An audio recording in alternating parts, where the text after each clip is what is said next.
Goff in the house here today. We appreciate everyone who has subscribed to our podcast, Purple Daily, on Apple, Spotify, or wherever you find your podcast. A 5-star rating and a positive review helps spread the word about Purple Daily. And on our YouTube channel, thanks to all the viewers, we've generated over 600 new subscribers here in the last couple of weeks, and we thank you very much for tuning in to our daily Vikings conversation. Just click that little subscribe button, and you can help us out quite a bit here. So ordinarily, we save our Vikings Reddit conversations for Fridays and our pecking orders for, I believe, Thursdays, but there was one that was too good to be true here. Declan Goff, why don't you set this up? What did you find on Vikings Reddit? Yeah, hat tip to our buddies at SKOL Reddit for the Vikings subreddit there. I found this one, and it was mostly about Ben Roethlisberger, but they asked the question, has any quarterback ever played with as many good to great wide receivers as Ben Roethlisberger? Taking into account not all these guys were at their best while in Pittsburgh, but this list includes Hines Ward, Antonio Brown, Santonio Holmes, Juju Smith, Antoine Randall, Emmanuel Sanders, Mike Wallace, Jericho Cotchery, Plexico Burress. That's right. That's a lot of good wide ridiculous receivers. Yeah. And he's had some amazing running backs as well, like True. Hall of Fame caliber dudes throughout the years. So that led us into a pecking order idea of the top 10 Vikings wide receivers of all time. Okay. And Judd sprinkled in tight ends into your list. Is that correct? I sprinkled in one. Okay. One tight end who I think belongs. So I think we're going to match pretty closely at the top of the list here, but I'll go through my wide receiver only list, and then you counter with yours, and we'll see how closely we match up here. Declan, if you could do the honors. This is me a cappella, actually. Love the music. Declan, we're going to make Declan just hum NFL music. Maybe not. It's not horror music, man. It's NFL music. Sound like it's a Dracula film. Number 10, Gene Washington. We got to give love to some of the old school wide receivers in Vikings history. All right. Some guys who, if you played back in the 60s, 70s, even early 80s, there weren't as many targets to go around. Yep. And it was mostly like deep passes down the field if you look at some of the statistics. But Gene Washington was the Vikings' top wide receiver during their first Super Bowl season in 1969. 21 yards per catch for old Geno. I believe he wore 84, if I'm not mistaken, before Randy did. Yeah, I think he did. So he broke that jersey in for the Minnesota Vikings. Number 9, and you might even argue with that this is too low. I have Adam Thielen 9th on my list of Vikings all-time receivers. Might not argue with you at all. 2 incredible seasons. Yep. And you could argue 2 of the most, outside of like Randy Moss statistical seasons, 2 of the better statistical seasons in Vikings history. His story, a great one. Not well known, but he's actually from here. He's from here? He's from Minnesota? From Minnesota. Really? Midwest? Adam Thielen? He's a Midwest guy. He went crazy. Get this. Hold on a second. He went to a small college in the southern part of the state. Oh, where did he get drafted? Southwest Minnesota State? It's like a 3rd round pick, 4th round pick? Lacrosse? Oh, not Wisconsin. Wait, hold on a second. I got more for you guys. Undrafted. What? No way. Showed up and tried out, and they signed him. Oh, no way. Someone should write a story. Like a national writer of prominence should come in and write a story about that. I just that thought is amazing. This is all stuff that I just found out myself. I thought he was going to be like a dentist or something. I didn't know he was actually going to be a football player. That's the craziest from thing. Minnesota. That's crazy. Adam Thielen. Number 9th on the list here. Number 9, I think if he keeps putting up seasons like the ones he's had, he's got to bounce back from the injury stuff last year, and we'll see what he does without Stephon Diggs. But I got him 9th on my list. Number 8, Ahmad Rashad. Who, quick side street here, did you guys know how tight Ahmad Rashad was to Michael Jordan before watching The Last Dance? No idea. Like those guys were like best friends. I knew they were very tight. I did not know that Rashad was basically in the locker room pregame smoking cigars. Like giving Jordan giving Jordan a pep talk before game 6 I did not know that. Finals. But he was mocked because he and MJ were so close. I didn't realize that they were like best friends. Yeah, they were like hanging out in the hotel room after game 5 together. All right. Yes. So only one player caught more passes in the NFL between 1978 and 1981. All right. And that was Steve Largent, the legendary Steve Largent. Steve Largent. So Ahmad Rashad, over that 4-year period, averaged 70 catches and 1,000 yards per season over that stretch. So he's number 8 on my list. Going old school again with number 7, Sammy White. Given my tip of the cap to longevity here. 10 years as a Viking, 9 playoff games, a Super Bowl appearance, and he's 5th on the all-time Vikings receiving yards list. I don't think he had the peak greatness necessarily as some of the other guys on this list. Sammy White was very, very good. 10-year, really good wide receiver. Yep. Number 6, my first ever NFL jersey as a kid, Anthony Carter. Oh, man, we're going to debate this one. Okay, good. Anthony Carter, and this is like, some of this, maybe I didn't see some of these guys play, so this is where you might find me. Good. So you're saying I have him too low You have him potentially? too low. Yes, I didn't give him too low. So, and I'm giving him props here because between 1988 and 1990, which were his peak 3 seasons, Yep. this was the NFL's receiving yards leader list of those 3 seasons combined, okay? Jerry Rice, Henry Ellard, Sterling Sharp, Anthony Carter. Yeah. Ahead of Andre Reed on that list over that 3-year period. But for Anthony Carter, it wasn't like a 10-year run of greatness. Right. It was 3-4 really, really good years. Right. Number 5, and this is where you might fight me. I have Stephon Diggs, number 5 on my list here.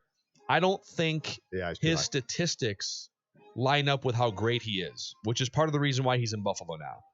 But he's also responsible for the most notable catch in Vikings history. So much like Jack Morris is responsible in his 1 year for the greatest pitching performance in Twins history, it moves him up those lists.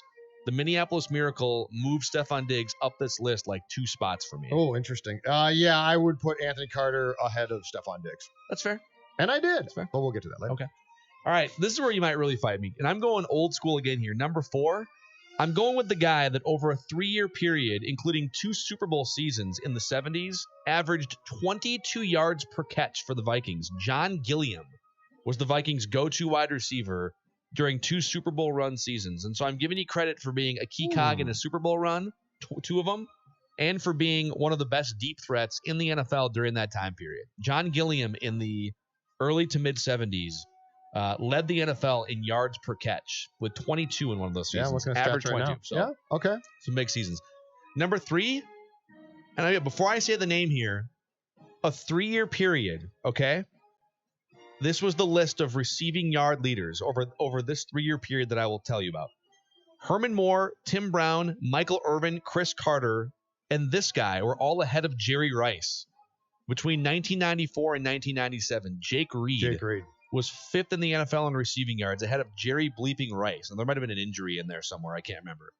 Number 2, Chris Carter, 6th all-time in the NFL's receiving list. And then Randy Moss, number 4 on the yardage list all-time, and responsible for most of the Vikings' greatest receiving seasons ever statistically. Yep. So Moss, Carter, Reed. You got the 3-headed monster at the top. John Gilliam, Stephon Diggs, Anthony Carter, Sammy White, Ahmad Rashad, Adam Thielen, Gene Washington. Fight me. John Gilliam. That's a good one. I didn't put him on my list. Wow. I probably should disrespect. have. You always disrespect the old school. I don't know what's wrong with you. You know what? I did there, but he's not on my list. Oh, well. Number 10. I'm putting him on here because his ability to change games and athletic ability was off the charts. His peak greatness was relatively short, but I'm putting Percy Harvin on at number 10. Couldn't do it, man. Couldn't do it. I'm putting Percy Harvin at 10. It's a bias. I covered him. It's a bias. I saw him play. Is Sidney Rice going to make your list too? Number 9. Andre Allison on there? Bobby Wade. Jamar Johnson is. Number 9, Adam Thielen. Number 8, Stephon Diggs. I do not value the greatness of the Minneapolis Miracle catch as much as you do, in part because the Saints safety was a complete idiot. Yeah, where does he rank on your list? He might be up there. All right, so Stephon Diggs is 8. Number 7 is my lone tight end entry, Steve Jordan. Steve Jordan's career statistics are off the charts. Steve Jordan had a great career. I saw him play. Also, Steve Jordan, for any wrestling nerds out there like Declan, I believe it was Steve Jordan who was featured in the early 1990s at Winter Park with Mr. Perfect throwing a football to himself 100 yards. Really? Very nice. Yeah. Go check that video out on YouTube. All due respect, Visante Shanko. All due respect, my guy Jimmy Kleinsasser. Love Jimmy Kleinsasser. Jermaine Wiggins. Yes. The hurdle alone's on the list. Steve Jordan, number 7, my tight end. Number 6, your guy Jake Reed. Because at number 5, I have Sammy White. Okay. At 4, again, a bias because I saw him play and make the miraculous catch that he did on the Tommy Kramer Hail Mary against Cleveland to win the division in 1980 in the penultimate game of that season for the Vikings, Ahmad Rashad. Number 3, Anthony Carter. I think he was off the charts good. Okay. Number 2, same as you, CC, and that's because number 1, I don't even think that this is debatable. For as great as Chris Carter's career was here statistically and the length of career here, I don't think it's a debate. I think Moss has to be atop the list. Yeah, Moss was more feared. Moss had just. I always come back to this. He changed the game. Yeah. Like who else? How many guys who have come through this town to play for any professional team have altered the game? He changed the game. If this list was best hands or best ability to lie horizontal to the field, remarkable, parallel to the field, and reach out and catch a pass, like Chris Carter would be number one on those lists. Yes. Not when you include everything else. Yeah. I mean, Randy Moss, even just look at the stats too as Vikings. Some of the, like Randy Moss scored 18 touchdowns one year with the Vikings. It's nuts. It's absurd. So, all right, fire through it again. Okay, so you left John Gilliam off. Disrespectful. All due respect to John. I'm very, very sorry. Left Gene Washington I left Gene Washington off. I go Moss, Chris Carter, Anthony Carter, Ahmad Rashad, and Sammy White. Those are my top 5. 6 through 10, your guy Jake Reed, Steve Jordan, the lone tight end.